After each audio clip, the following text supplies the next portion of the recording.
अंतर्राष्ट्रीय महिला दिवस। ये नाम सुनते ही हमारे दिमाग में क्या आता है? शायद जश्न, फूल, अच्छी अच्छी बातें, है ना? लेकिन सोचिए, अगर मैं ये कहूँ कि इस दिन की असली कहानी और आज के दौर में इसकी अहमियत जश्न से ज्यादा एक चेतावनी है। तो चलिए इसी बात को जरा गहराई से समझते हैं।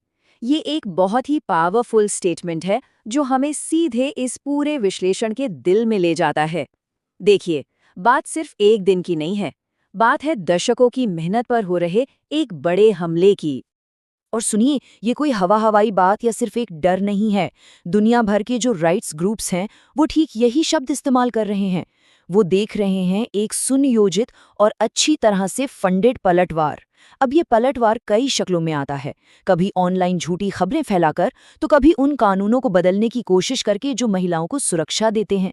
तो सवाल ये उठता है कि आखिर जमीनी हकीकत क्या है, ये दिखता कैसा है। तो आइए अब इस ग्लोबल पलटवार के कुछ ठोस सबूतों पर नजर डालते हैं। जो आंकड़े हैं और जो जमीनी हकीकत है वो मिलकर एक बहुत ही चिंताजनक कहानी सुनाते हैं। ये नंबर देखिए, 64%। ये एक बहुत ही बुनियादी एक ग्लोबल नाइंसाफी को दिखाता है। यूएन के मुताबिक पूरी दुनिया में महिलाओं के पास पुरुषों के मुकाबले सिर्फ 64% कानूनी अधिकार हैं। सोचिए, ये कितना बड़ा गैप है जो उन्हें इंसाफ पाने से रोकता है। अब बात करते हैं हिंसा की। वर्ल्ड हेल्थ ऑर्गेनाइजेशन की रिपोर्ट बताती है कि दुनिया भर में करीब 84 करोड़ महिलाओं ने अपनी जिंदगी में कभी न कभी अपने पार्टनर या किसी और से यौन हिंसा का सामना किया है। ये दिल दहला देने वाला नंबर है और ये दिखाता है कि ये प्रॉब्लम कितनी बड़ी और फैली हुई है। और जब हालात जंग या लड़ाई के बनते हैं तो सिचुएशन और भी ज़्यादा और भी भयानक हो जाती है। यूएन की रिपोर्ट है कि लड़ाई झगड़ों से जुड़ी यौन हिंसा की रिपोर्टों में 87% की भारी बढ़ोतरी हुई है।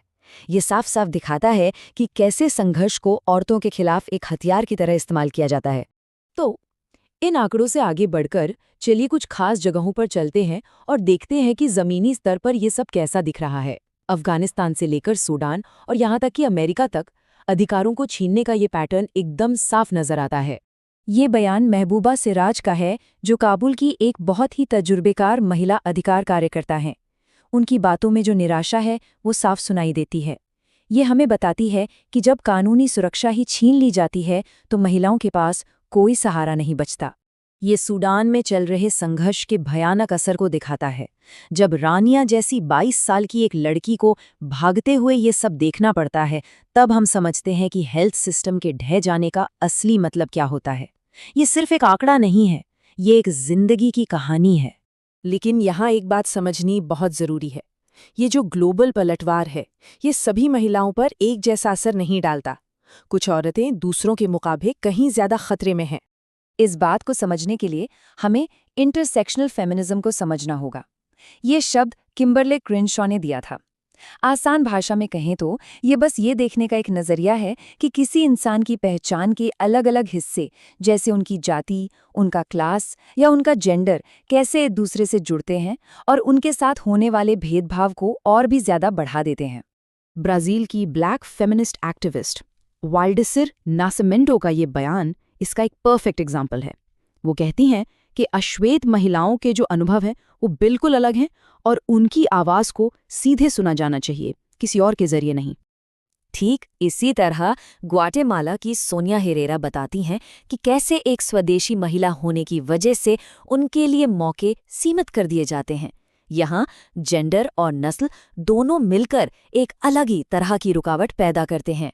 और थाईलैंड की मानवाधिकार रक्षक माचा फोनिन इस पूरे मुद्दे का निचोड़ बताती हैं। तो सबसे ज़रूरी बात यह है कि जब हम अधिकारों की बात करते हैं तो हमें उन लोगों पर ध्यान देना होगा जो सबसे ज़्यादा हाशिए पर हैं, क्योंकि अगर हम ऐसा नहीं करते हैं तो किसी भी संकट के समय वो पूरी तरह से पीछे छूट जाएंगे। तो इस सब निराशा के बीच ये याद रखना भी ज़रूरी है कि अंतर्राष्ट्रीय महिला दिवस की जड़ें जश्न में नहीं बल्कि विरोध और क्रांति में हैं। चलिए ज़रा टाइम में पीछे चलते हैं और देखते हैं कि ये सब शुरू कैसे हुआ था। इसकी शुरुआत हुई 1909 में न्यूयॉर्क में मजदूरों के एक प्रोटेस्ट से।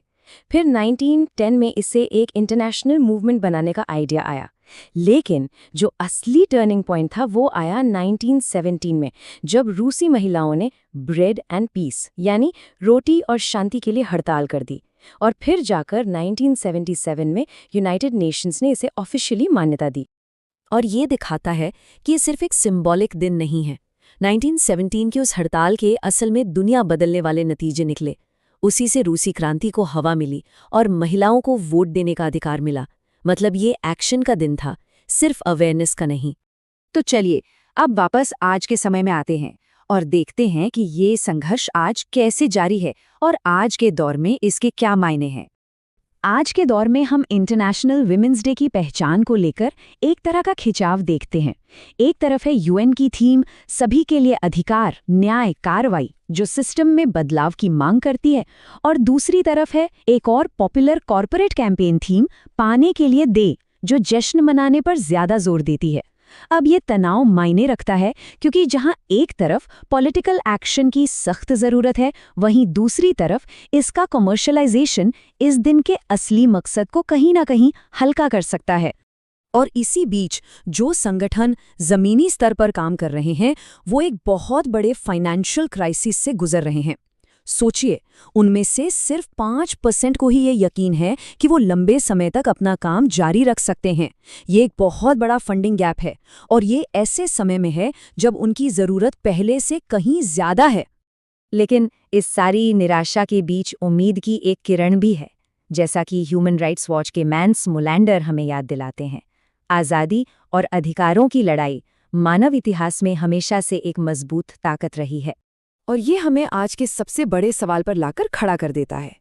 एक ऐसे दौर में जब अधिकारों पर चौतरफा हमला हो रहा है, तो विरोध का मतलब क्या है, उसका रूप कैसा होना चाहिए? 1917 की उन कपड़ा मिल के मजदूरों से लेकर आज के डिजिटल एक्टिविस्ट तक लड़ाई का तरीका जरूर बदला है, लेकिन उसका दिल, उसका मकसद आज भी वही